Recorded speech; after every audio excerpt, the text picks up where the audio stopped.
Today is January 15th, 1997. The interview is with Naphtali Lau Lavie. My name is Schechter. The interview is taking place in Jerusalem, Israel. The language is English.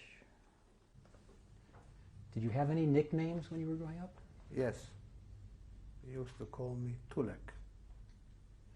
Where did you grow up? Many places. Born, as I said, in Krakow.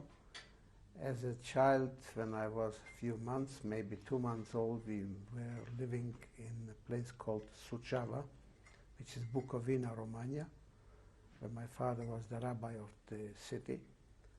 And then we moved to another city called Prešov in Czechoslovakia, where he served as rabbi from 1928 till 1935. From there we moved on to Poland, where he was elected as rabbi of the city Piotrków in central Poland. And there I lived until we were expelled during World War II. Can you tell us about your family? What would you like to know? Well, let's start with your father. As I said, my father was the rabbi of 3 cities.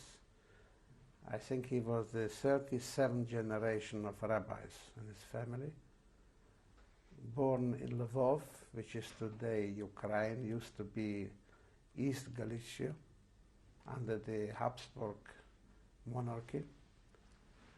He studied at the time in various yeshivot under supervision of leading rabbinical authorities in that part of Europe. Then he moved to Vienna during World War I because of pogroms that took place in Lvov. Their house was put on fire and he got refuge in Vienna, where he studied secular studies as well as rabbinical studies.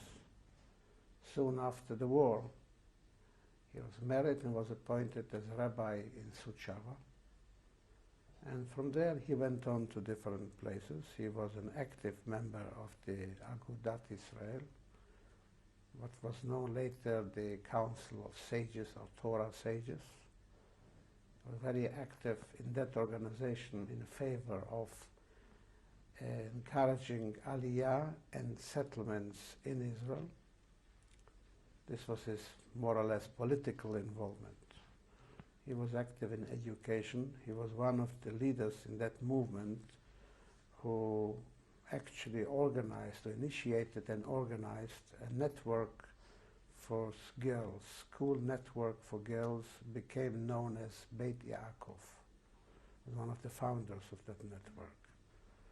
He was also involved in the establishment of the great yeshiva known Yeshivat Chachmei Lublin, where he was a member of the presidium.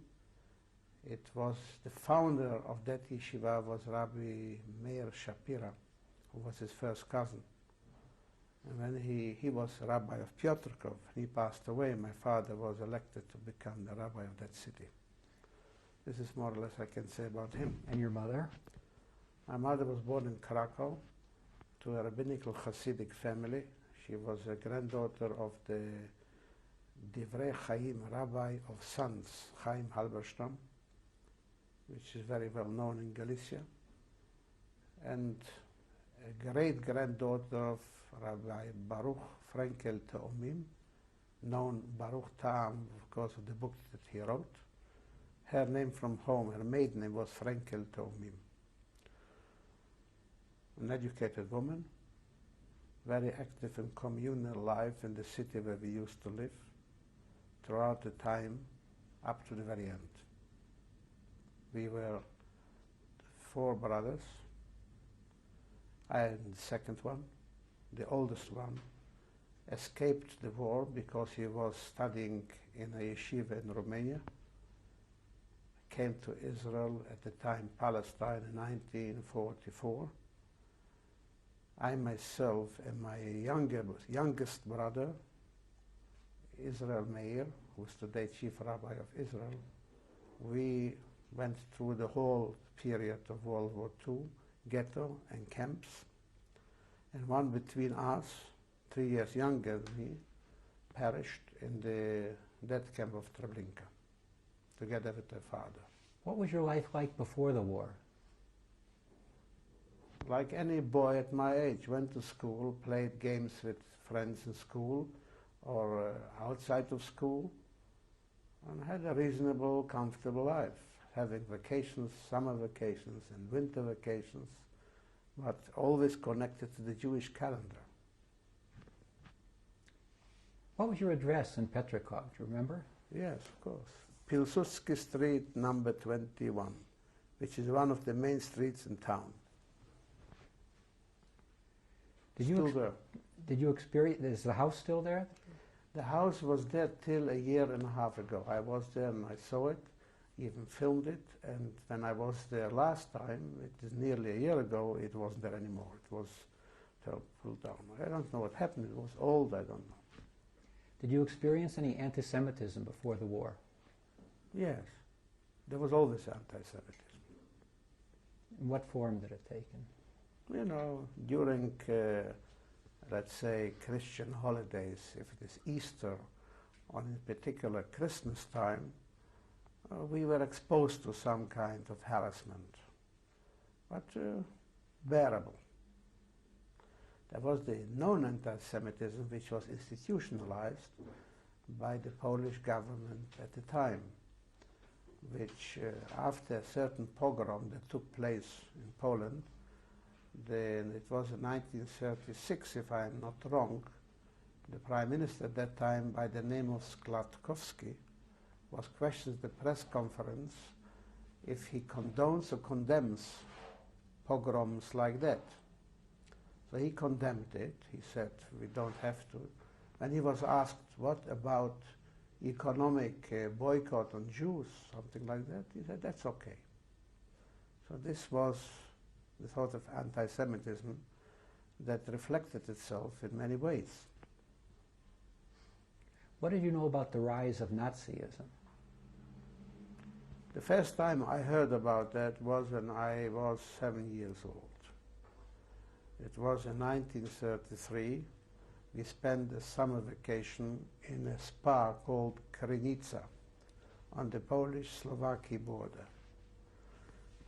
We were there, I don't remember how long, maybe 2 weeks or something like that. And my father and his cousin, this Rabbi Shapiro, who was alive at the time because he died about 4 months later, were discussing politics. As a young boy, I liked to listen what's going on. Mayor Shapiro came back from a trip in the United States. He went on a fundraising mission to finance the costs of this yeshiva. And he told very amusing stories about his experience with Jewish audiences. Chicago, I remember, about Shabbos afternoon in shul.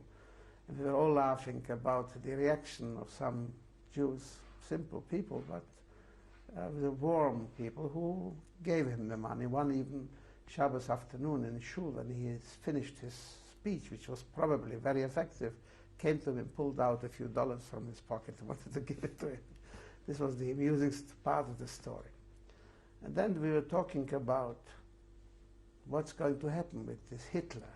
So I heard for the first time, Hitler, what's going on with this?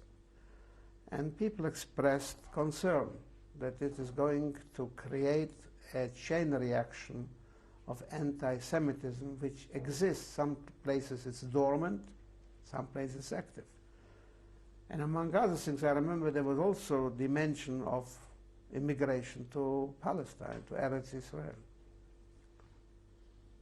So this is what I remember in the beginning of Hitler's rise to power. And then we went back to the routine life, school, home, and so on and so forth. And it didn't occur again for some time. When did your life begin to change?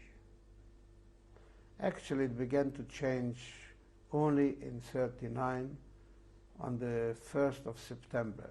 There were already signs and signals earlier that summer when we were on a vacation in the Tatra Mountains, but actually only the day when we were supposed to start school, which was September 1st, on Friday morning, 1939, and we were about to enter school, and then suddenly the war started. How did the war start? There were sirens going off, and there were trucks with Polish soldiers just driving through our street, which was a main street, and they were screaming "Wojna." Wojna in Polish means war. We didn't know how to grasp that. But then it started that morning. So I never went back to school. Then the next day, Shabbat, our city was bombarded. When we were in the synagogue on Shabbat morning, the bombs started to fall. There were people injured, taken to hospital, passing by the synagogue there. And of course, 4 days later, the Germans invaded the city, just like the rest of Poland. And that was the end of childhood. How old were you then? 13. A few months after the bar mitzvah, 3 months after my bar mitzvah. How were you treated at first by the Germans? The beginning was, first they wanted to frighten us. I think that was the reason. I don't see any other reason. They picked a block of Jewish houses in the center of the Jewish quarter, and I don't remember if they called the people to evacuate or not, but they started to shoot with all kind of machine guns, maybe even a mortar. I'm not so sure, because the explosions were more than just shooting with rifles. Maybe it was a mortar as well. And this building, the main building of that block, went up in fire, and it caught up to the other buildings. And there were, of course, casualties, and this whole block was destroyed. Now, we thought it might have been a warning to give us the message what we should expect, that we should behave. This was the first assault. I think it was on September 7th or 8th, 1939. And then came all kind of actions against the Jews. The father, who was the city's rabbi, was considered by the Germans the elder of the Jews. They came to him and asked him to appear before the commissar, who was the appointed mayor of the city by the Nazis, and they asked him to pay a contribution, they called it, of 25,000 Reichsmark. This was a lot of money. Why? This is the damages that he should pay the Germans for what we caused the Germans by invading the city. A pretext. And of course he said the city is empty, the people ran away because of bombardments, and nobody is around, we cannot collect this kind of money. He wanted to have it within few days. Then he argued with him and extended the time till the day after Yom Kippur. This was before Rosh Hashanah. And he also bargained that the 25 Reichsmark will be changed into 25,000 zloty, which is half the money. 2 zlotys were a mark. And he had to collect that money, and there was an action called Nidre night. People were still praying in some places that were official synagogues or shtiblach, or at homes. He sent messages around that people must contribute to this contribution.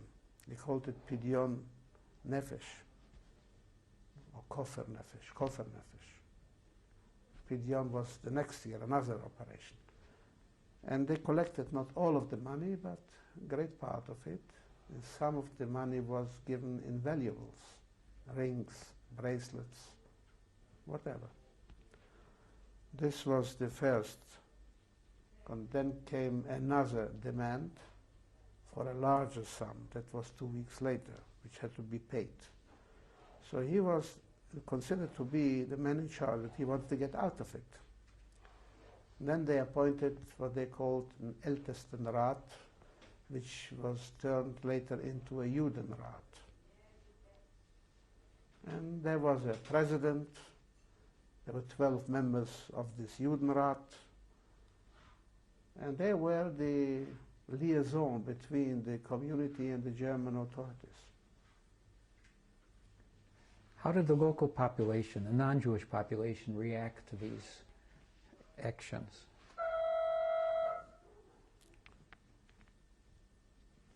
Does it disturb you? Look, I cannot pass judgment on the whole population. There were about 60,000 people in the city, but from the few incidents that I could witness, I would say that they were not very disturbed by the fact that the Jews were singled out as victims of this Nazi regime. So therefore, they didn't participate maybe in the persecution. They didn't try to beat up Jews because they themselves were frightened for their own lives. But I would say they would probably be prepared to watch us being harassed or beaten up with some degree of pleasure or satisfaction. Not all. Those who were not showing this kind of pleasure wouldn't show up in the streets. But when we were marched to work or from work, and those who were standing on the sidewalks watching us, I would say the faces were more of satisfaction than of, let's say, sorrow. This would be my impression. Was there a ghetto established in your town? The first one that the Germans ever established in the occupied territories in Europe was our city. They called my father, I think it was at the end of September in 1939, asking him to provide them with a map of the Jewish concentrations, where Jews live in the city, if it is one particular district or is it spread throughout the city. He couldn't provide them with such a map, but they were investigating and they marked the main concentrations of Jewish people in the city. They were always mixed. The Gentiles were living in the same buildings, but there was a majority of Jews in some of the buildings, in some of the streets. And then they announced, and there were leaflets, and I think in what you call placards, they were putting out in the streets that the Jewish quarter has been established in the city. On the 28th of October, this will become the Jewish Wohnviertel, Jewish living district, in other words, a ghetto. And they put up signs on these borderlines where the ghetto was supposed to be, and all the Gentiles living within the ghetto had to be evacuated to live outside. In some cases, they changed, apartments, a Jewish apartment for a Gentile apartment. Usually, the Jewish people who lived outside that area were, I would say, the more affluent people and had large apartments. They were business people, professionals, and those Gentiles who lived within the Jewish quarter were the poorer people, usually a doorman or workers. So you can imagine that those people who had 5 or 6 rooms apartment suddenly had to clamp in their family and their belongings to 1-room apartment or 2 rooms. This was the procedure. But the ghetto was not yet sealed. It was only marked. And it became sealed only end, I would say, of 41. Really sealed, that you cannot get out or in. Was there a fence around it? Or? There were barbed wire, and the police, the Polish police, they called them the dark blue, the navy blue police, because they had, the uniform was navy blue, contrary to Germans who was gray-green, the SS or the Wehrmacht. So they were actually the agents for the German police to keep the ghetto under, I would say, care for you, under constant care of you. How many people were in the ghetto? Started off with about 22 or 24,000. In the meantime, they brought in Jews from some parts outside the city, which was annexed to Germany, became part of the Reich. Surrounding cities of Lodz, and we reached, I guess, close to 30,000 people by the time of 1942 October, when the deportation to Treblinka began. By that time, I think approximately nearly 28,000 people were deported from the ghetto to Treblinka.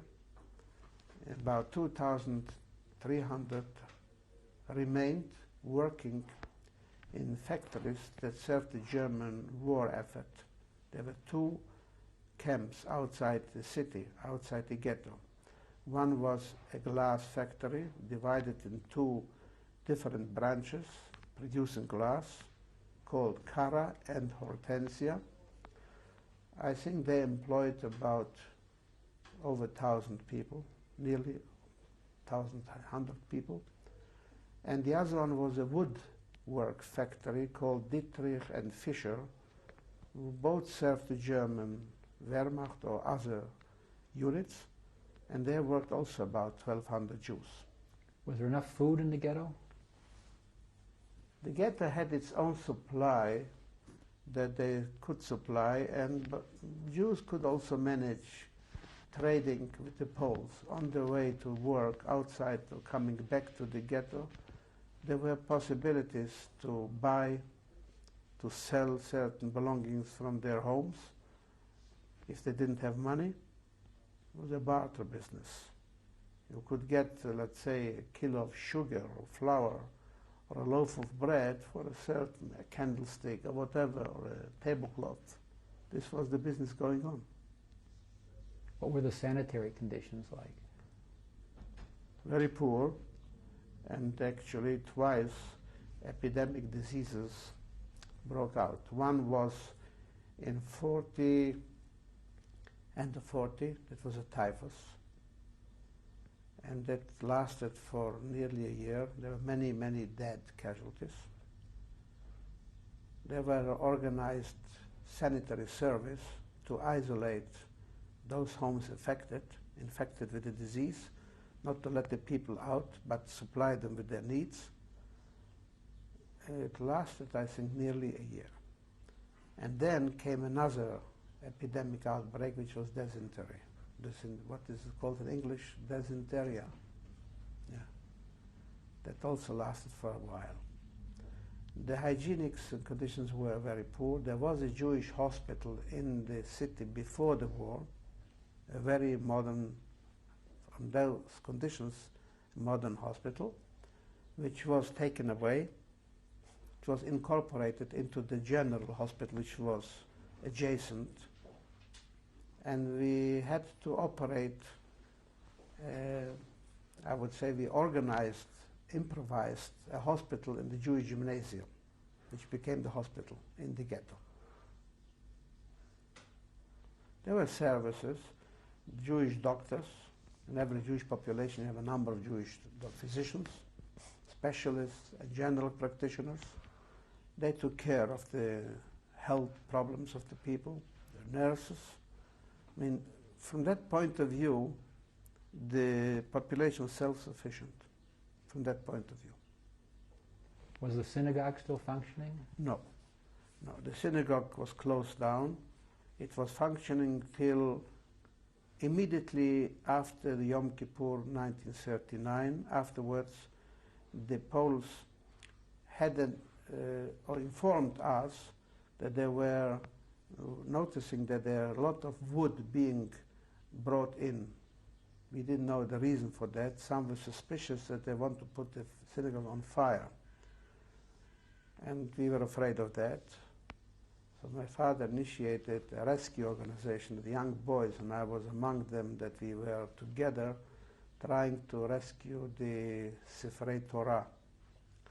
So one night we came there and we found that all the benches, all the furniture of the synagogue were already outside on the sidewalk, piled up, and the synagogue was almost empty. So we managed to come into the building, We opened the ark and we found 2 or 3 scrolls, but we knew that there must be many more. But we took them out to hide them in Jewish homes. On the way out, we found that from the pile of benches and furniture sticking out the Atzei Chaim, the Sifrei Torah. So we started to dig into the pile, and we found many more. Altogether 26 Sifrei Torah we got out. We were hiding them in few homes opposite the synagogue that were in the ghetto Jewish. Well, the ghetto was not sealed, it was still not a ghetto yet. And the next day we took the carriage of the Chevra Kedisha. We packed in all the Sifrei Torah and we pushed it. We didn't have a horse. Usually funeral was, use the horse, this carriage, taking them out to the cemetery. We, the boys, pushed it out and we buried the Sifrei Torah near the Ohalim of the Tzaddikim there. With, we put in whatever, wood, glass, wood to protect the Sifrei Torah. The shul itself was not put on fire. It turned out that in one of the conversations, the commander of the Wehrmacht, not the SS, his name was Colonel Brandt, called my father for another consultation on what to do with the Jews, They wanted Jewish labor to volunteer every day. They needed 1,000 people for all kinds of work that they wanted to use them. Normally they used to pick up the people in the streets. So he explained, because we are in need of workers, we don't want to harass the people in the streets. You supply us daily 1,000 people and it will be arranged. My father didn't want to serve as their agent and told them, I cannot supply you with manpower of this kind. At that occasion, he asked him, what do you intend to do with the synagogue? Because you are now blocking it and you keep it. And he didn't know, so I said, look, I have a suggestion to you. There are thousands of prisoners of war, Polish prisoners of war, that you keep them outside in the open. Maybe temporarily till you find a solution, you can put them up in the synagogue. He thought that's the way he will save the synagogue. In fact, he accepted. And they put up the banks in that synagogue. The wood was meant for that. We didn't know that. And the people, they moved in, I don't know how many. The synagogue stands till today. It's a beautiful building. But unfortunately, during the deportation to Treblinka, they used that synagogue as a jail for those who were found hidden in bunkers or elsewhere. That was the synagogue.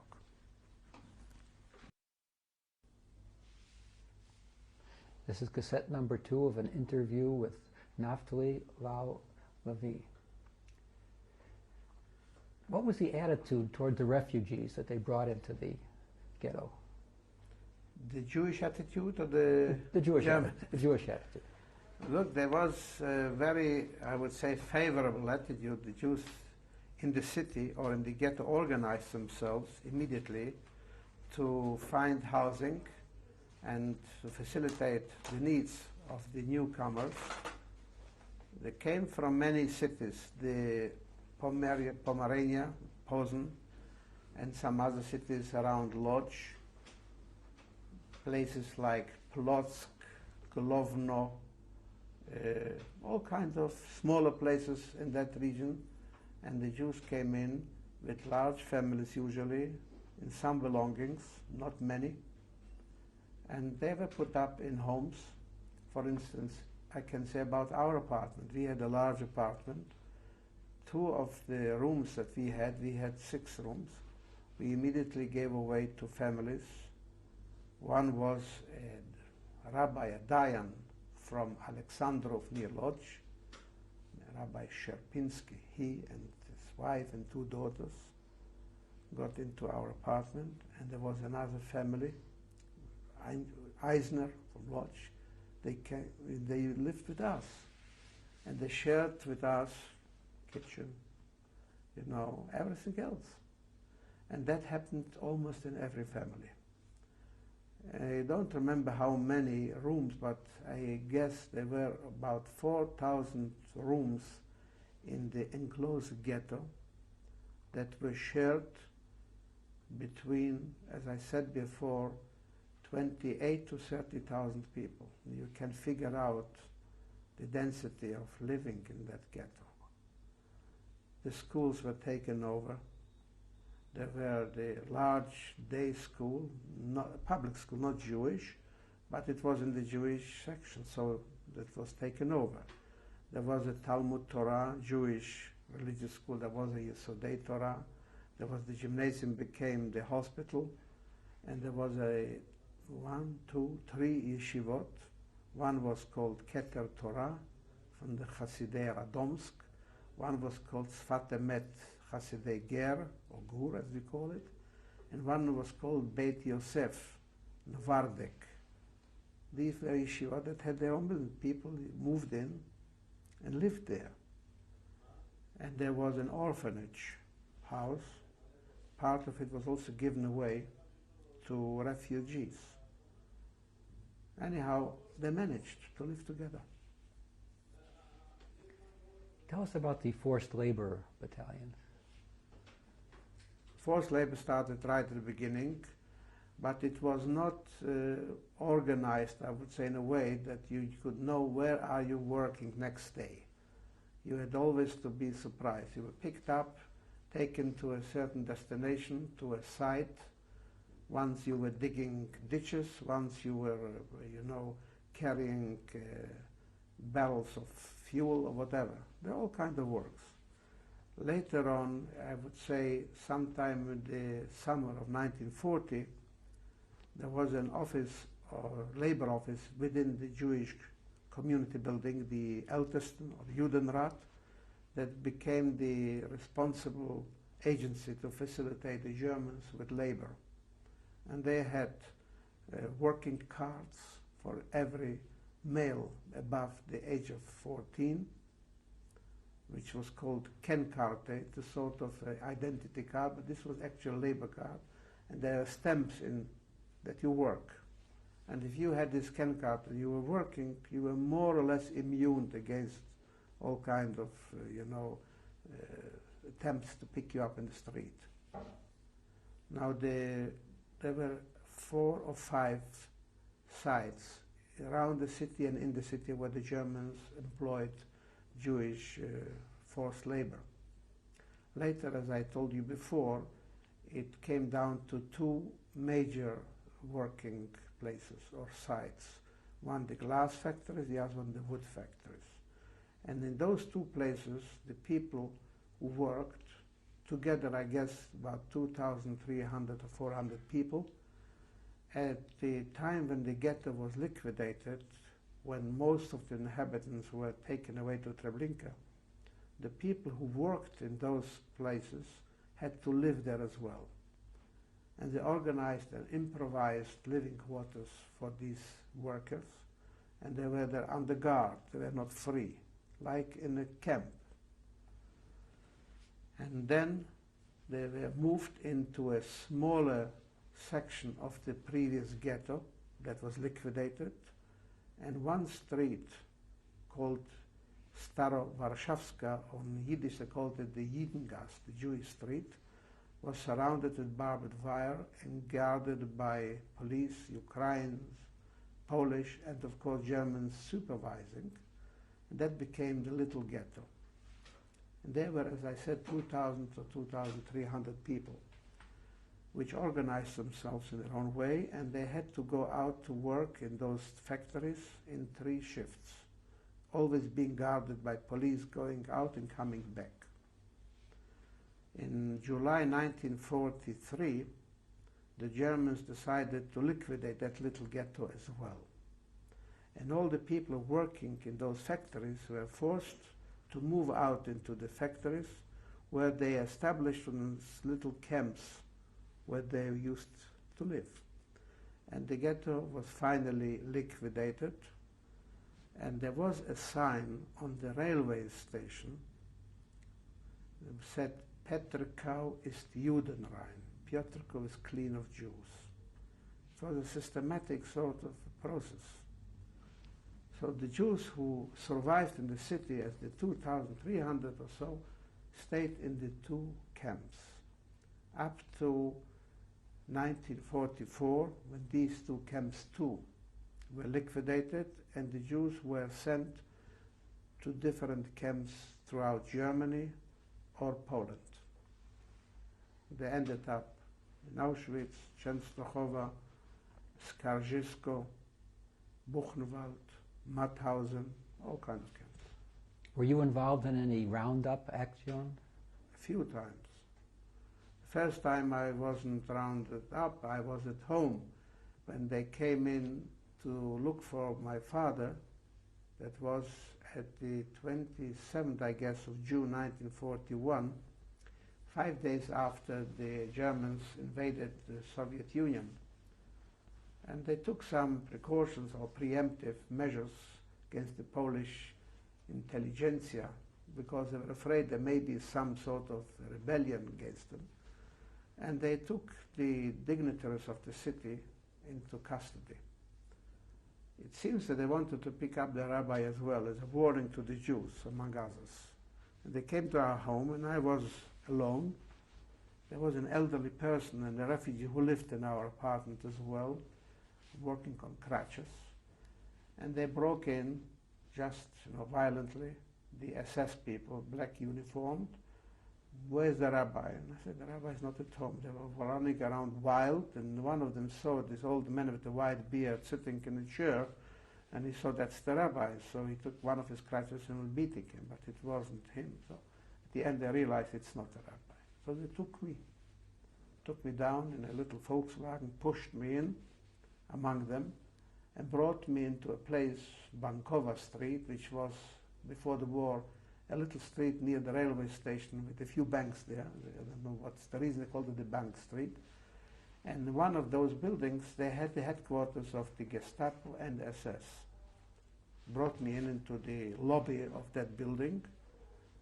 Without saying anything, they just pushed me down at the staircase, which led down to a cellar.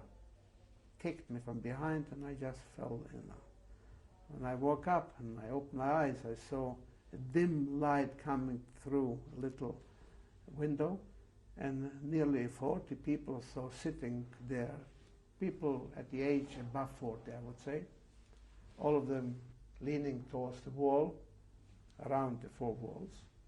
And I, in the middle here, fell down. I didn't know what to do. So I found one vacant place, and I sat down there. This was the Gestapo cellar. And they didn't know what is a young boy of 15 doing among them. They were all dignitaries of the city, lawyers, doctors, business people, bankers. At the end, it was a Friday morning. They took us to the prison at night, after dark, kept us there during the night, and the next morning, Shabbat, they drove us off in a truck, guarded by SS, escorted by other cars of SS, and they took us to a place called Radom, a city in Poland, which was the district capital at the time. And there we were kept for some time, hours, in a station which probably was a police station as far as I could remember.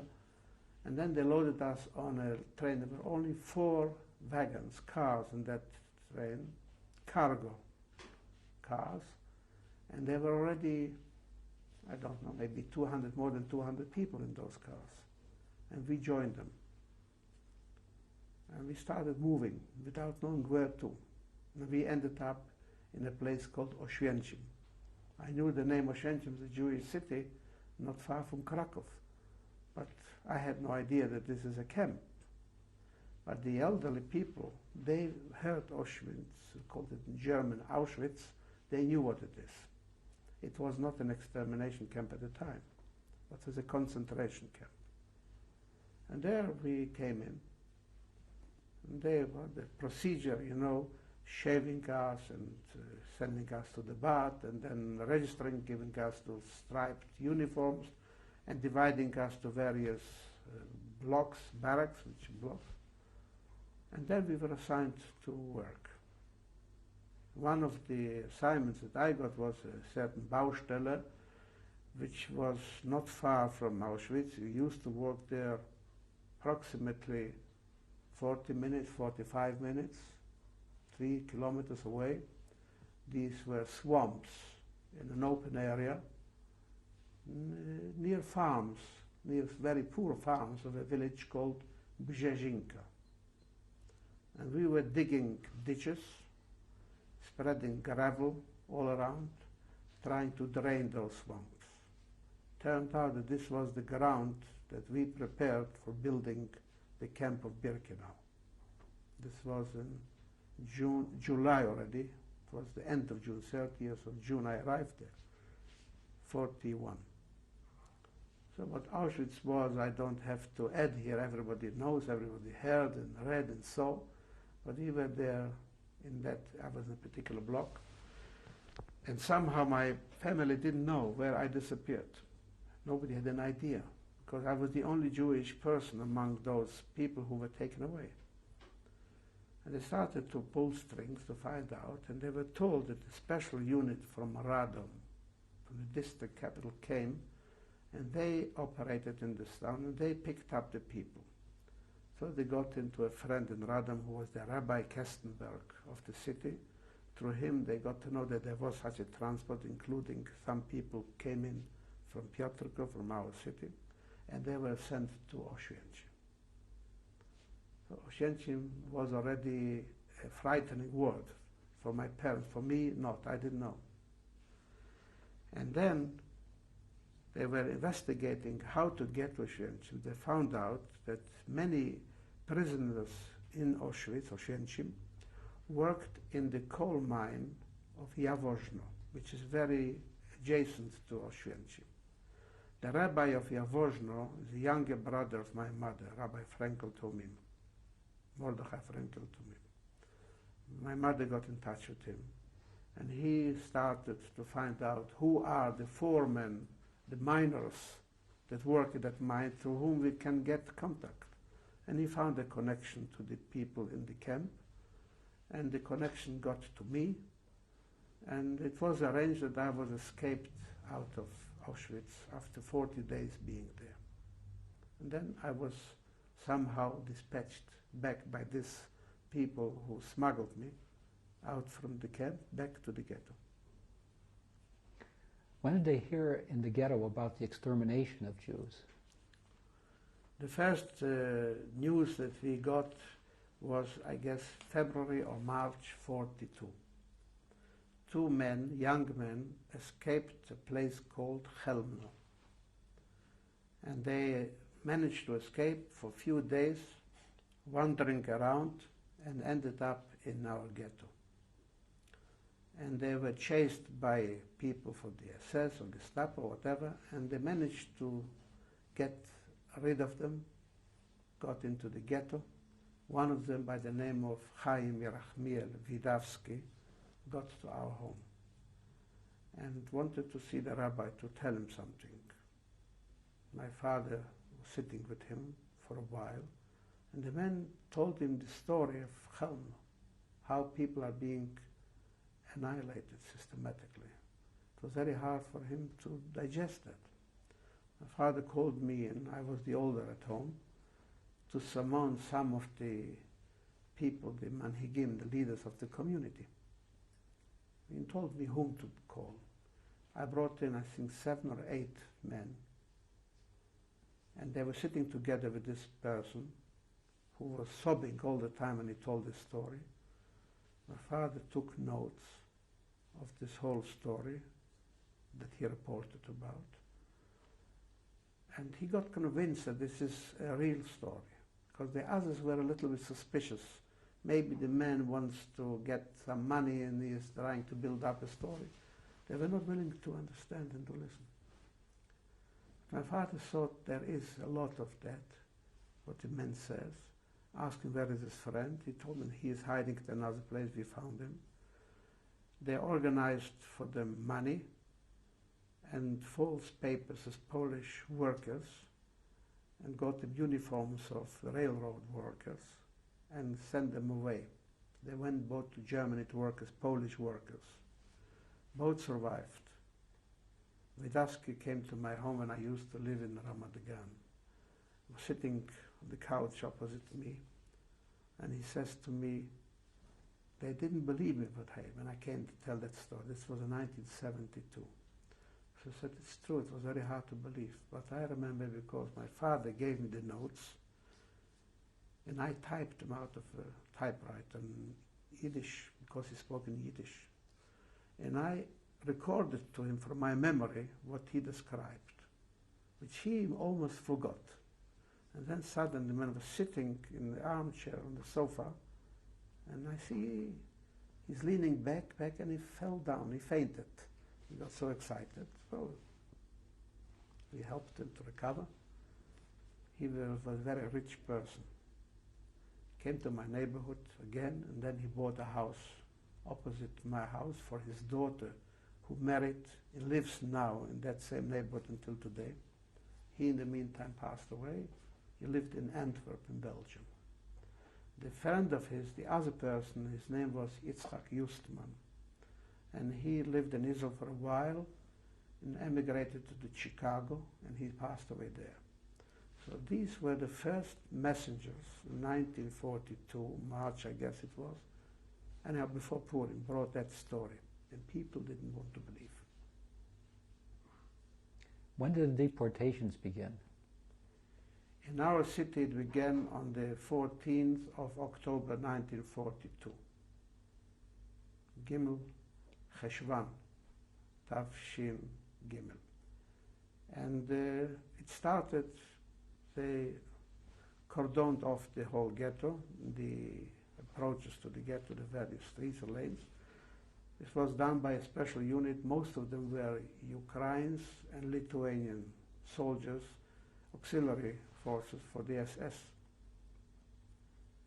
And they blocked off certain parts of the ghetto. They called the people out. They took them to a square, which was called the Umschlagplatz, not far from the synagogue. And they had every time 6,000 people lined up. After they had a number of people, they evacuated the district, they closed down those houses, and the people were taken to the railway station, the cargo railway station, which was a different one, marched there, and they were loaded to the train. Each train consists of 60 cars, wagons, carried by 2 engines. And every second to third day, I think 4 trains left the city between 14 and the 21st of October. The last train wasn't, I don't know, they had enough people and they were looking for more. At that time I was already living in the glass factory as a worker there. And they suddenly came in SS units to line us up on a roll call. They wanted to pick up people in order to fill the train with the number they needed. I got very, alert to that. A few other friends together with me were hiding in the factory in a place where they couldn't find us. But they managed to take away from us 80 men, whom they joined to the train going to Treblinka. Among others, at that day, they took also my father, my younger brother, who was already in the synagogue because he was taken with my mother and the youngest brother to the synagogue, from which my father could still take them out by bribing the SS. But unfortunately, when they came out of the synagogue, the older son, which is younger than me, but he was at the time 2 months after his bar mitzvah, he was 13. The Ukrainians noticed him, they pushed him back to the synagogue. The only mother and the youngest son, who was 5 years old, got out. And the next day was the last train. They took all the people in the synagogue, a few hundred of them, to the train. And when they needed more, they took all the leaders from the community, including my father. So they went on the last train, which was Yud Aleph Cheshvan. This is the day we keep our Yortzeit. So they emptied the ghetto, and then many were hiding. They did not find, but slowly they did find most of them. The first group, maybe nearly 1,000 people, they took to a nearby city called Tomashov, because their deportation started from there a few days later, and they joined the Jews of Tomashov. Then they found more people. They were all in jail in the synagogue. 550 or something like that, they took out to a wood forest called Rakov, and they shot them there. Others were sent to other places. Anyhow, the city was clear, as they say, from Jews now. The only 2 camps were in the 2 factories. Altogether, maybe 2,400 Jews, or 2,300. Where was your mother and your littlest She was brother? hidden in a bunker with her little brother. And when the deportation was over, somebody managed to take them out. She was with about 12 other people, and brought them into that street, which is called Starovarshavska, where the little ghetto was established. And she was there, and when I came back from the camp, I found her there. And then what happened? Then were all kind of actions. They took people at every occasion for whatever suspicion they had to eliminate them. Took them sometime to the forest, sometime to the other camps. And as I said before, in 1943 they liquidated finally that little ghetto, and the 2 camps were minimized to, I don't remember, from maybe 1,000 in the glass factory we came down to nearly 600. A similar thing happened to the other factory. And in November 1944 they took both camps away and shipped us to Germany. Who was with you? My mother and the youngest brother. Now, in the last stage, when we were taken out of the factory, we were pushed towards the ramp of this glass factory where the train was waiting for us. Now, on the way to the train, my mother decided that the younger boy should be with me. He will be safer with the men, because there was always this thought that the men are destined for work and the women for death. And she wanted to save him, so she pushed him into my arms. He was crying, he refused, but that's what it was. And I found myself in the wagon with him, and she was with the women. I guess there must have been 40 to 50 women in one of the wagons. They were taken to Ravensbrück camp in Germany, not far from Berlin. There she died. How, I don't know. And he was with me. And we ended up in a camp called Hassak Werke in Częstochow. And there were only men able to work. A few times they tried to eliminate a few. There were, I guess, 11 children. He was the youngest. He was not yet 7. He was 7 years old. And they wanted them to just to shoot. There was a Jewish head of the camp by the name of Rosenzweig who told us that one can bribe the Germans. So whoever can find something should give it in order to bribe them. I had diamonds, 2 stones that my mother gave me. One I had in the seam of my coat, which was a larger one, and I had a smaller one. You as a dentist should know, it was in one of my teeth, back teeth, just sealed in there. So once I gave him the bigger one, the other time the other one. I think the first one I gave him the smaller diamond. And this boy was saved. At the end I had nothing more, but I had a watch, a Schaffhausen gold watch from my father, in the heel of my wooden shoes. That I brought into Buchenwald again, where we ended up. and how in Częstochow there were threats almost daily that the youngsters who don't work will be eliminated. We kept them on the watch every time with bribery, with all kinds of tricks. I myself worked in a factory called Stahlkerne. We were producing the cartridges for guns. And then they liquidated that, I don't know why, and I was moved to another factory in the same camp called Reparaturwerke. They were repairing tanks coming from the front that had to be fixed and white painted because it was the winter time and they were all active on the Russian front. So I was working in that plant, spraying tanks. It was very hard job in very strict conditions. There are many episodes there, I'm not going into it, it's a long story, not for 2-3 hours. And then at one point, it was at the end of 44, the Russian front came nearer and nearer, and they decided to liquidate that camp and to evacuate the Jews. When was that? It was in December 44 till mid-January 45. And in mid-January 45, they put us on a train and brought us in after 3 days, 2.5, 3 days to Buchenwald. And your brother was with you? He was all the time with me, but on the train to Buchenwald, on the way to the train, we were separated.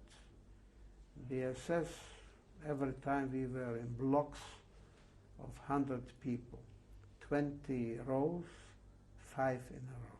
That's the way they marched us. On the way to the station, to the cargo station, there was an air raid. I don't know, Russian or American or British airplanes came above and started to bombard the area.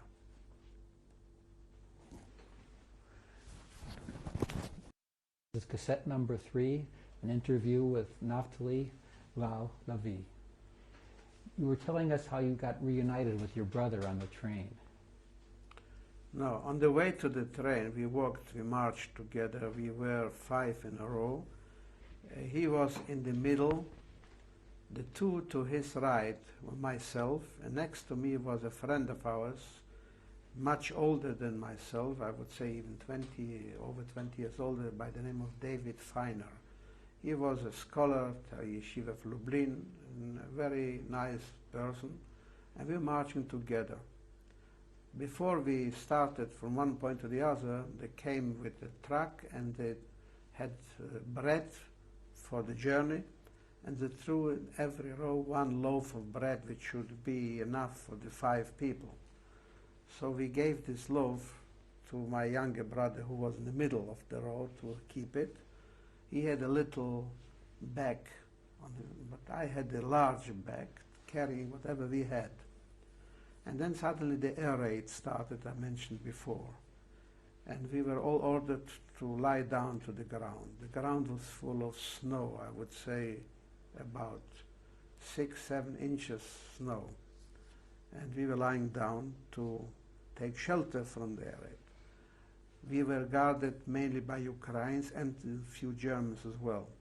And they were on both sides of this column. And they took shelter in the ditches. We were walking on sort of a battery. And at one point, for what reason I don't know, they started to shoot at us, the whole column, and we were still lying. I heard a little bit of a noise, and I turned to my right. I see Feiner next to me, lying, motionless, and all the snow around him is getting red. So he was killed on the spot. By the way, a month ago, a lady came in to me. She called me from a telephone in Jerusalem from her friends. She lives in Sweden. And she says that she heard that I am the last person who saw her father alive. She lives in Sweden. She's a daughter. She survived of this Mr. Feiner. since I wrote the story in a book that I published and it came to her knowledge, she wanted to hear. She came to my office to hear the last moments of his life. So this was the episode of fire. When it's all over, we got up and we were ordered to proceed. We came before the train station. We were ordered to stand in blocks again opposite each wagon. And they were filling the ranks because many were missing. Feiner wasn't the only one who was killed. And there was one SS officer, a tall guy with a little fur coat, the baton in his hand, walking alongside. And suddenly he saw in our ranks a little boy. So he called him out, called him his color, and schlepped him, on the snow like that, towards the women who were in front of us, a large group of women. And he said, the child goes with the mothers. He didn't know that there was no mother there. It was strange women. Anyhow, they started to load us, to push us into the trains. I still saw him among the ladies, the women, climbing up to that wagon and holding above his head this loaf. And I knew that he is with the women. And we were the men in all the rest of the wagons. I don't know how many we were exactly at the time. It must have been close to 2,000 people, according to the number of wagons. And I figured the average would be over 100 people in a wagon. And I figured that he must be in the front. There was an engine, and I figured there will be probably one wagon with the guards, and then comes the wagon with the women and the rest of us. And started moving at night. It was already dark, for whatever reason, I don't know. And I wanted to get him out, because we didn't know where the women go, where the men go. We were 3 men together that we kept together for some time. One was Aaron Bornstein and one was Leibel Boimgold, 2 young men, older than me, but still in their late 20s. I was only 18. And they helped me. I said, I'm going to try to open the door. They were already in a rush, the Germans. They were not so orderly as they used to be. They locked the doors, sliding doors, but there was a hinge outside which wasn't properly locked. It was loose. And I could see when the train moves that these doors are not well locked. So loose, I started to play with the door till I released that pin. And I opened 5 centimeter the door crack. People were screaming because it got a cold wind inside. But the 2 friends of mine kept watch. And when the train stopped, they stopped very, very often, every time and again. I jumped down down to the ground between the rails, and I started crawling towards the engine, knowing that next to the engine must be that wagon. I think 6 or 7 wagons I had to pass, and every time when I was crawling, I had to listen to what's going on. And at one point there were German-speaking people walking, so I got frightened. I kept silent and walked back to my wagon. I made 3 attempts like that. At the end I came to the wagon where the women were, and I called inside. I heard women's voices, and I called his name. We called him Lulek. And I got him out. And we both crawled back to our wagon. And it took another 2 days till we got to Buchenwald. On the way, we didn't get to drink. We got out, we got in snow to drink. But we were afraid, my friends and myself, that in Buchenwald they may shoot this child. They will not keep a child there. We didn't know at that time that there was a block in Buchenwald with youngsters, older than him, but still not in the working age, 10, 12, 14-year-old. So they decided that he should be hidden. I emptied the bag that I had. I had a cushion, I had a blanket, and I had whatever I had. I left inside a pair of tefillin, a little siddur I remember I had, and what else, and pushed him in I wrapped him into the blanket, and I kept him in that bag. And when we came down, when we were forced out of the wagon in Buchenwald, I kept him on my shoulder. And my two friends were working both sides of me in order to hide me a little bit. And that's the way we came into Buchenwald. At the entrance to the camp, they didn't take us through the roll call, the gate, which is was controlled, but a side way passing the crematorium into an opening where it was surrounded by barbed wire, and I could see piled up bags and suitcases and whatever belongings. That means all the transports who came in earlier had to leave everything outside, and we were put in there. As I was taking him down from my bag, took him out of the bag, there was a German prisoner of Buchenwald. I remember his number, 1111, 1111. And what was known as a Lagerschutz, as internal police, with a red triangle. A red triangle marked a political prisoner, in whom I had more confidence than in a green triangle, which was a criminal. And I thought a political prisoner will understand a little. And I asked him, what's going on here? He said, look, you will be taken in disinfection and shaved and clothes, and then you will be assigned to a certain block. But don't worry about him. You have kept him hidden. He said, nothing will happen. They will put him in a children's block. There is block number 8. The young boys are there. They will keep him there. But he quieted me. And I wanted to make sure that I have somebody in the camp, an old-timer to whom I can call sometime. I gave him that watch that I kept with me in the heel of my shoe as a gift, which he took. And then we were taken into the block. We had to leave everything outside except what we were wearing. As we came in, we had to throw away whatever we wore, whatever we had. We had to be registered by clerks who were sitting alongside a long wall, and we were just queuing up. And then we were taken into another long hall where we were shaved. By the way, in Auschwitz a few years earlier, there was a similar procedure. There were barbers, prisoners of course, standing on benches on both sides, alongside both walls. And we had to go pass by, and they were shaving us from top to bottom with manual shaving machine. Then we went into another hall, which was the disinfection hole. The two prisoners had a bucket with brushes, with some sort of disinfection stuff, Lysol or Carbol, and they just put it up. And then we had to jump into a pool of disinfection water, which was all burning. At the end of all that process, we were taken into an empty, huge hall, which was hermetically closed, no windows. The door was shut behind us, and here I look, coming down the ceilings, I don't know, maybe 50, 60, maybe even 100 pipes like showers. Now, we were told that is the way that they used to gas the people. So, of course, we got all scared. That's the end of it.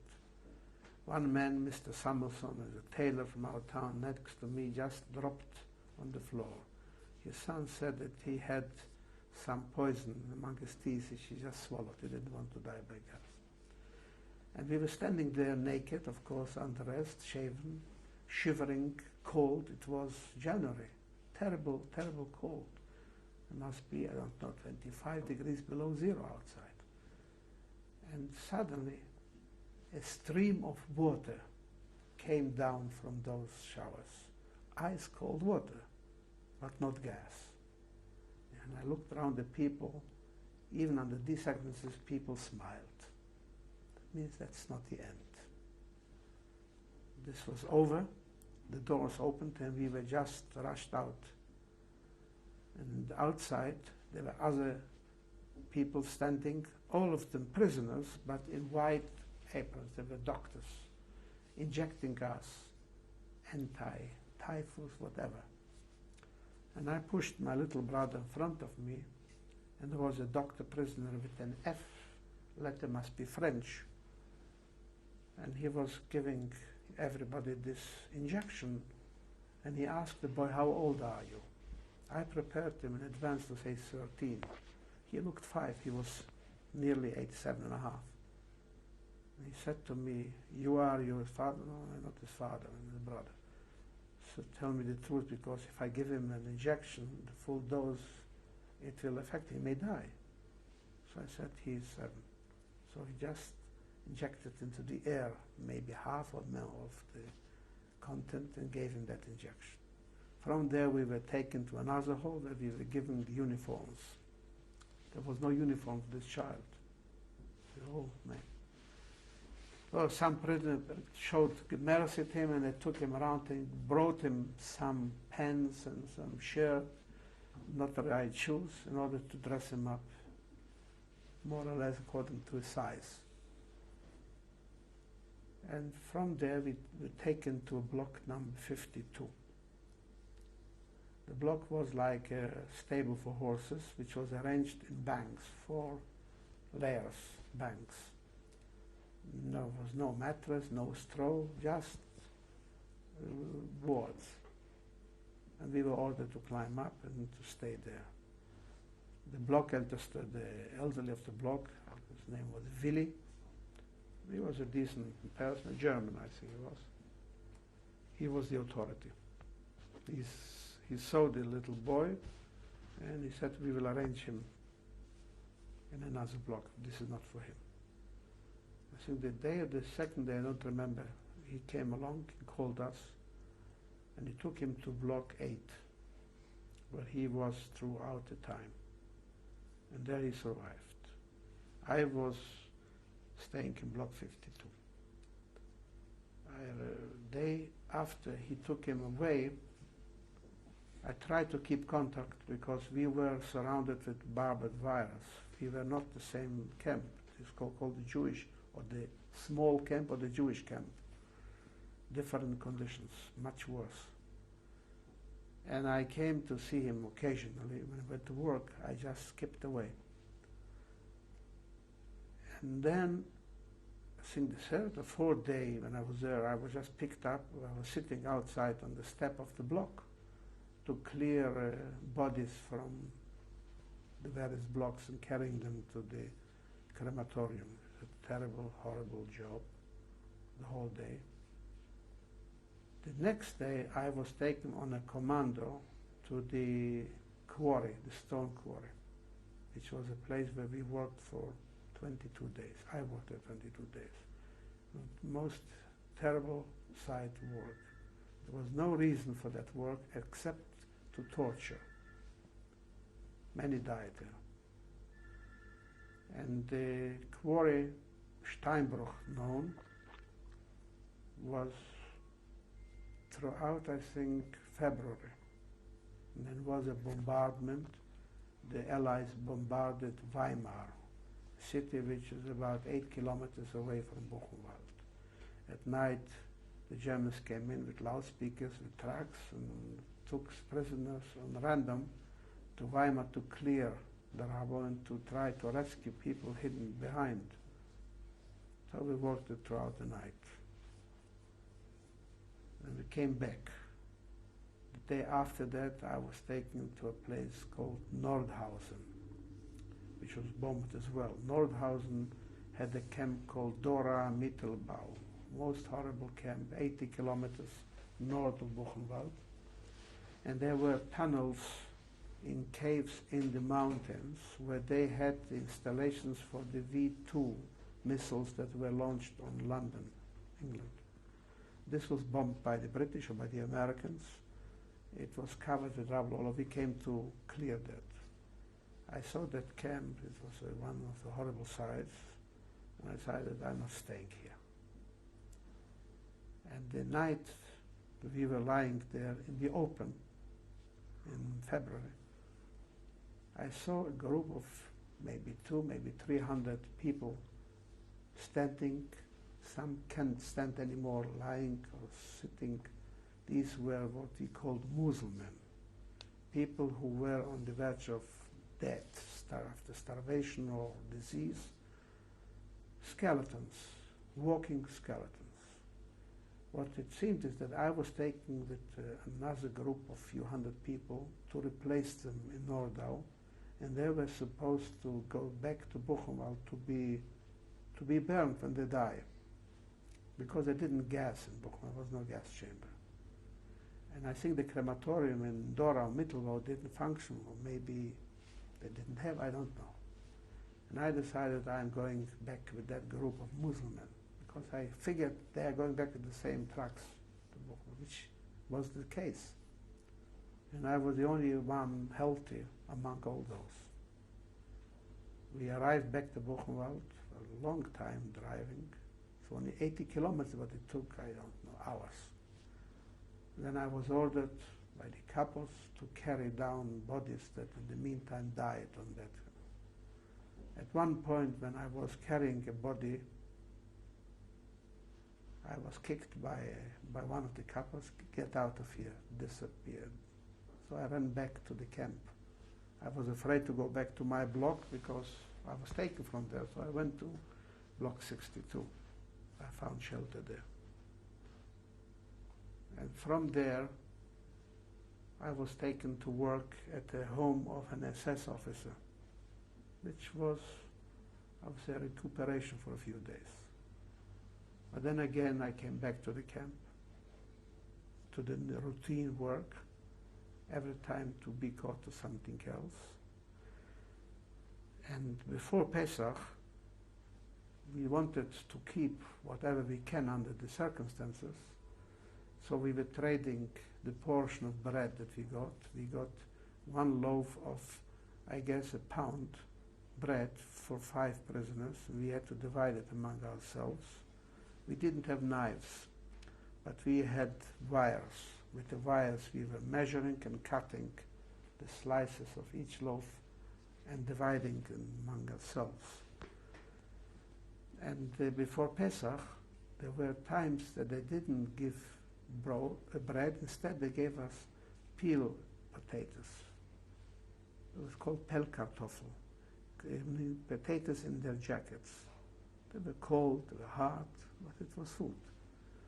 So we were trying to collect as many potatoes as we can for Pesach and trading the bread for potatoes. You couldn't keep, you didn't have an ice box or something. So in the pens, I used to tie down with the wire the pens, and both pens became, machzanim, storage for potatoes. So I was working with potatoes in both legs for Pesach. And really, the first few days we could eat the potatoes instead of eating bread. Then came the evacuation.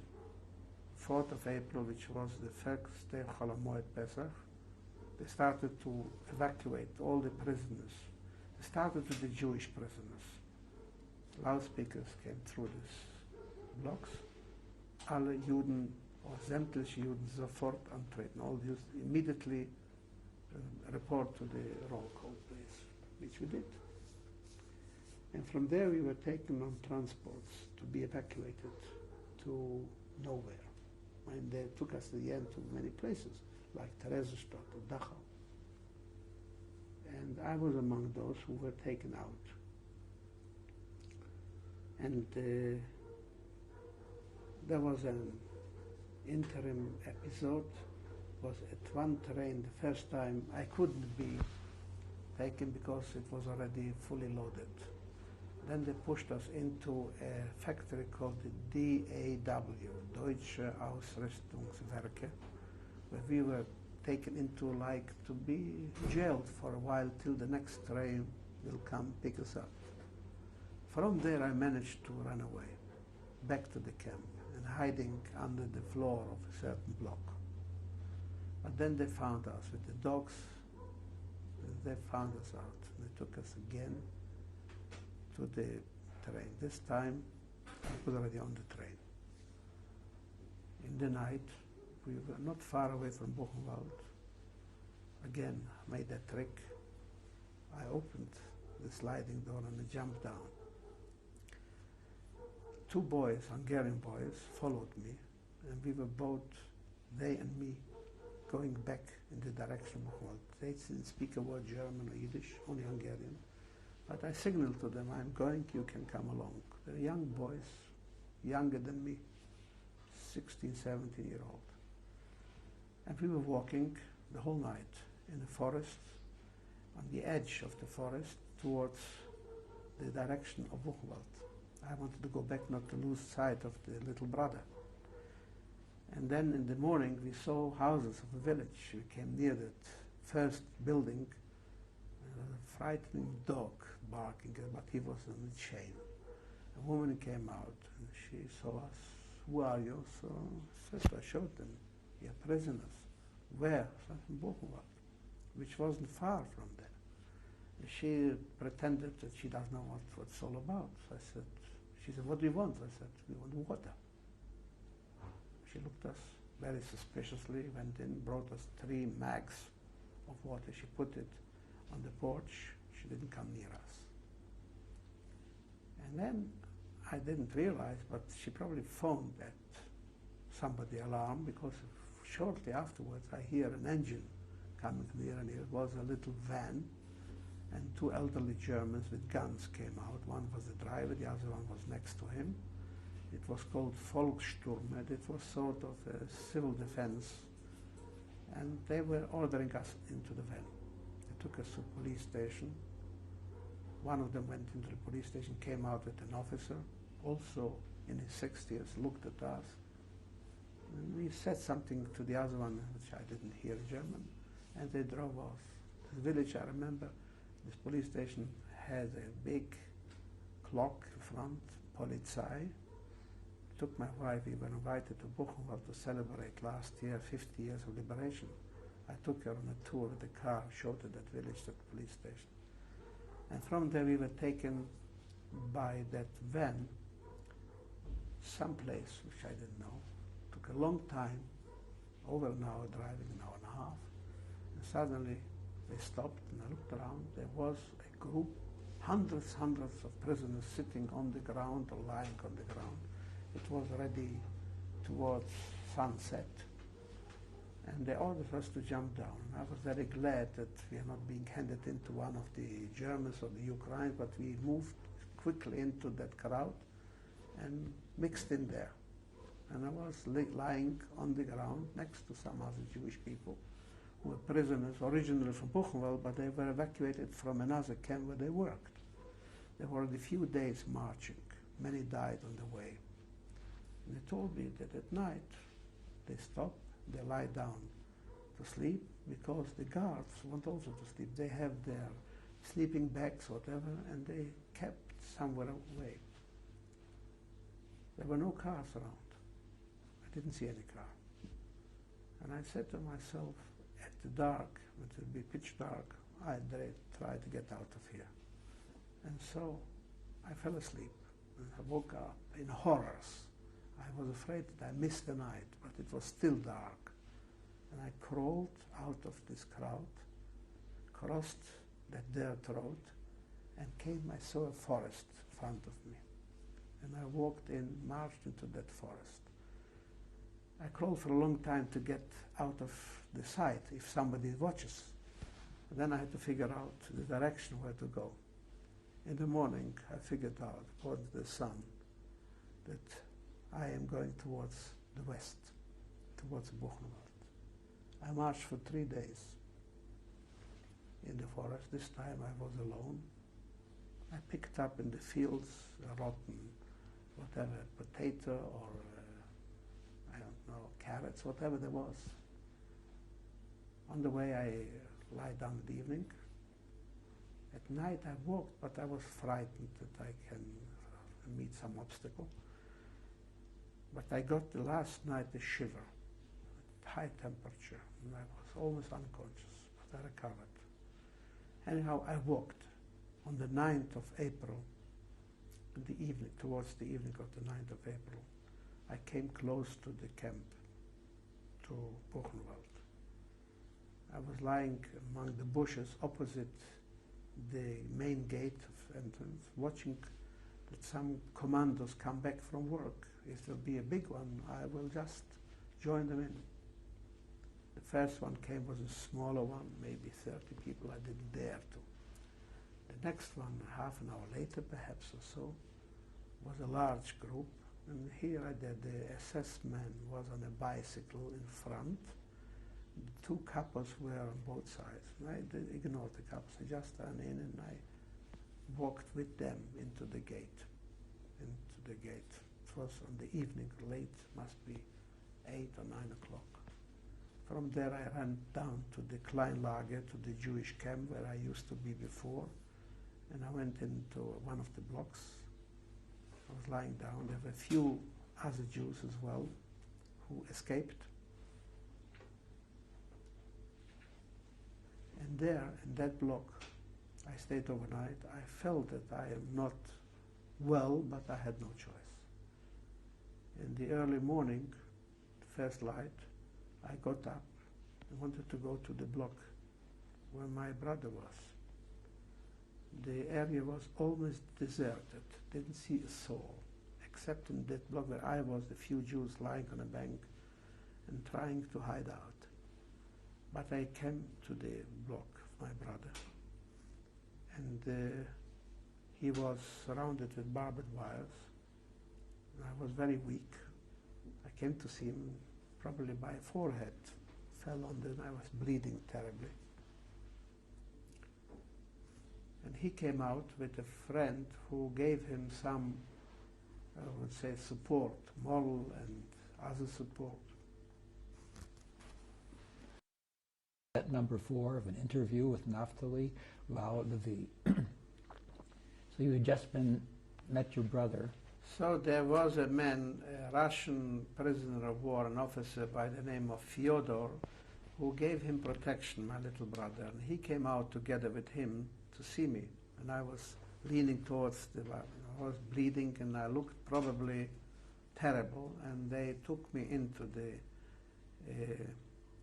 courtyard, whatever it was, a yard, and gave me some coffee, a piece of bread. And they were afraid to keep me there because the SS came probably every time and again to look for Jewish children. The Blockältester, a German by the name of Wilhelm Hamann, an educator, he protected the Jewish children. He denied that there were Jews there. But he saw me, he said, look, it's not be safe. They may have been following you, somebody, that they saw a Jew coming in here. It'll be safer if you go back to your block. So this Fyodor and another Russian boy helped me to get back to my block because I could hardly walk. This was the 10th of April, sometime, I would say it was lunchtime or so. We didn't have anything to eat except what I got in the block of my little brother. And I fell asleep again in the evening of the 10th on one of these banks. Next to me was lying a Jewish boy, told me that his brother died here a few weeks ago. The only friend that he had died a few days ago, and he's the only one. His name was Weiss, a Hungarian boy. And we're lying. The next morning, I woke up, I saw this boy dead as well.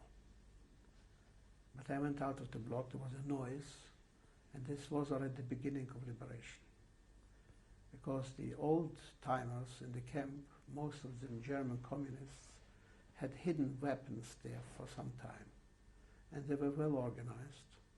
And they already got the news that the American army, I think the 2nd Division of the 8th Army, is approaching Buchenwald very, very soon, coming in. So they had already at that time the courage to take out some of their weapons from their hiding and marched out into the camp. And the guards on the towers noticed something and they jumped down and were running for their lives. I don't remember the time, I couldn't figure out. I guess it was about 10 or 11 in the morning. The first American 2 jeeps came in. I understand from a book that has recently been published that one of them was a Jewish person who published by the name Birnbaum, who published his memoirs of that liberation, but that I did not know at the time. I only remember the scene that we were all watching, an American unit coming in. They were standing there, took off their helmets, and looking at us like on a different planet. And our people were also, I would say, gassed. So at one point, one of the prisoners started to scream, "Hurrah!" and they ran towards the Americans, to the jeeps. I remember one elderly person, I don't know if it was Jewish, it seems to me Jewish, that was kissing the jeep from excitement. They threw to us chewing gum, cigarettes, so on. And suddenly the jeeps disappeared. I don't know, they got orders or got frightened or whatever. Only later, sometime, a tank came in with more jeeps. And this was already so to say, the official party to liberate Buchenwald. Among them was an officer who must have been Jewish because he spoke German, which was more Yiddish than German, who gave us instructions to keep quiet, to be orderly because the governor will take over, and we will be given all the opportunities to get back to normal life, to routine, be sent back to our respective homes. So he gave us this kind of comfort, and we will also be taken care of medically, and we will be fed. He gave us this kind of... This was the liberation on 11th of April, 1945. In a way, it ended there. And where did you go after liberation? I didn't go because I couldn't go. That day, I collapsed. When we were watching the Americans, I stood with my friends. I couldn't take it because I was taken to the block. A doctor, one of the prisoners, came and said, "I'm severely sick. I must be taken to the Revier." Revier is the local hospital of the prison, which was a terrible place. I was taken in there, and I was injected with a camphor injection into my chest. I had typhus, diagnosed. They gave me any food, no food whatsoever. I think in that room there were 16 people. Most of them died during the first night, second night. I think 9 or 10 died. And after they diagnosed typhus, they took me to the hospital, which used to be the SS hospital, Revier. Much more, I would say, organized, and the facilities were. Of course, my uniform was thrown into the garbage, and I was stripped of everything. And then in that new Revier where I was taken, they put me in ice sheets, changed the ice sheet every time and again to knock down the temperature, I guess. I don't remember any medication, I cannot remember that. Next to me was a boy lying who looked to me dead. And he saw me and he saw that I am dead.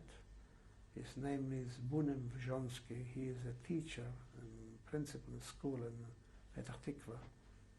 We meet us sometimes. But we both survived in that camp. The first person who came and gave us some moral and other help was Rabbi Herschel Schechter, and who's a relative of yours. He was a rabbi in the Bronx. One time he was the chairman of the president of conference of major Jewish organizations. And he was a chaplain in that division. He came in with 2 Jewish soldiers or officers, brought us orange juice and comfort. And I recovered from this typhus. My younger brother got measles at the same time. He was quarantined. Shavuot, we had services in the SS kaserne, in the movie of the SS. We had services there, no Sidurim. Whoever remembered something by heart. And beginning of June, we were taken to a place in France called Écueil, Normandy, where we were recuperating. We got medical tests, examinations, and we were fed properly. It's a Jewish organization. We were approximately 486 youngsters coming from Buchenwald. Among us was Elie Wiesel as well. And when I was already well enough, I decided we have to go to Palestine. None of us thought of going back to Poland or Hungary or Lithuania, because that was the procedure of Buchenwald, all the repatriation, but we, the Jewish boys, didn't think of that. So in France, there were attempts made by the local community to absorb us in the French Jewish communities, to revive the communities. There were Americans who came to talk to us that we should go to the US. I was among those who went to Paris to find ways to get to the Jewish agency of emissaries, whoever, which we succeeded. We brought to their attention, there was a Mrs. Ruth Kluger, an emissary of the Jewish agency in Paris. She didn't know about our existence. When we told her we are nearly 500 youngsters, most of us want to go to Palestine. A few days later she came with another gentleman and registered us. We had a list of, I guess, 360 immediately wanted to go, but they could only take 152. So in July, beginning of July, the 152 and I and my brother were among them, got to Marseille, boarded a ship to Genoa in Italy, changed to another ship, and from there we came to Haifa, arrived on the 15th of July 1945. And here began my normal life. That's that. Was it a legal entry into Palestine? It was semi-legal. There was a quota for Jewish children that the Aliyat Tanoah, Youth Aliyah, had, which was not used during the war times. So they gave us a quota of that, but it was of different names, different ages. Anyhow, we were detained in Atlit for 2 weeks because we were not fully legal. Only the procedure in Atlit gave us the ways, means to become citizens of His Majesty, the Queen, the King of England, and we became citizens of Palestine. Palestine passports. How had your experiences affected your religious belief? I wouldn't like to dwell on this subject.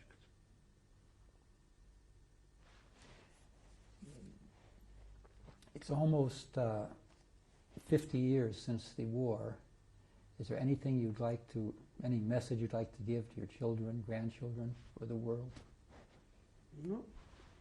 The only message is that we should be capable of living our own life, not to depend on the others, not to be satellites to any other people or any other country, to be even well treated, being given all the opportunities that one can expect, but still you are not your own master if you live in a country which is governed by a majority, which is not Jewish, which doesn't share with you your faith and your philosophy and your customs.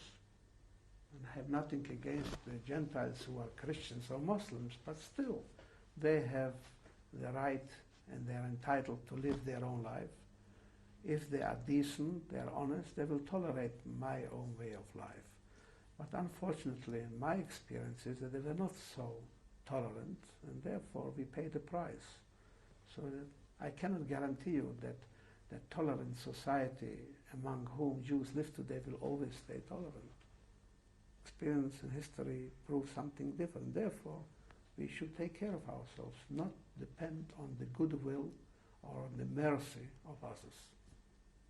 This is the only message I have for my children. I'm glad to say that all 4 children and their grandchildren live here and are happy Israeli citizens, contributing to whatever Israel demands, in the army, in the economy, in spiritual life. That's what I can say. Did you think you were going to survive? No. There were moments that I was almost despaired that that's the end. In general, on the whole, I would say there must have been a belief. Otherwise, I wouldn't be able to take the initiative on so many occasions, which were tricky sometimes, to stay alive. So there must be in the back of my mind, I'm thinking that I had that belief. But there were very many moments and I experienced the end of it. It's finished. Is there anything else you'd like to add? No, that's enough. Thank you. You're welcome. Who is this a picture of? This picture is taken in Écueil, Normandy, France, when we came there from Buchenwald for recuperation. The young boy is Lulek, my younger brother, today the chief rabbi of Israel, Rabbi Israel Meir Lau. Looks different today. The older one is me. Now, behind... Okay, can you describe this picture, please? This is I would say, the recent picture of my family when they celebrated my 70th birthday. This was on the Hermon. We took off a weekend, we spent there some time, and we took that picture. You have from the extreme left standing is the little daughter, her name is Tal, of my son who holding her in her arms. His name is Shai, who lives in Hoshaya in the Galilee, who is a farmer, but an educated farmer with good Jewish education and general education. Next to him is me, myself. Next to me is my wife, Joan. Next to her is our daughter, the eldest child, Haya, and her husband, Itamar, who live in kibbutz. Next to Itamar is Amichai, our youngest son, who is not yet married, who is an educator. Now sitting in the same order is Roni, the daughter of my son Shai. Next to her is her mother, Varda. Next to Varda is their daughter, Hedva. Next to Hedva is her brother, Elad, the oldest son of Shai. Next to Elad is Yedidia, the first son of my other son, Benjamin, Benny. Next to him is Moshe, also a son of Shai. Next to Moshe is Maya, the daughter of Chaya and Itamar. Next to Maya is Moshe, the son of Benjamin. Next to him is Barak, the brother of Maya and the daughter of Chaya and Itamar. Next to Barak is Eitan, the son of Benjamin, who is hidden behind his wife, Noah, and behind Noah is also a little girl, Orit, their daughter, and in front of Noah, holding on her knees, is Netzer, the youngest son. This is the family.